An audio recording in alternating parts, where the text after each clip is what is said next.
তত্ত্ববোধিনী পত্রিকার সম্পাদকের নাম কি? তত্ত্ববোধিনী পত্রিকার সম্পাদকের নাম অক্ষয় কুমার দত্ত। সিকান্দার আবু জাফর সম্পাদিত পত্রিকাটির নাম কি? সিকান্দার আবু জাফর সম্পাদিত পত্রিকাটির নাম সমকাল। ঢাকায় মুসলিম সাহিত্য সমাজ এর প্রতিষ্ঠাতা কোন খ্রিস্টাব্দে?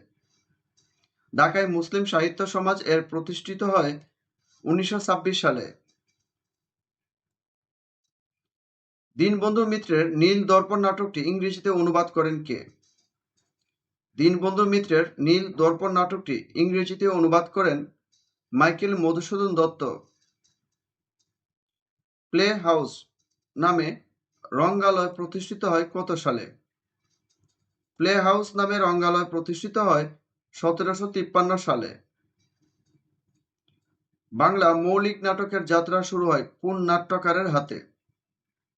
বাংলা মৌলিক নাটকের যাত্রা শুরু হয় রামনারায়ণ তর্করত্ন এর হাত ধরে।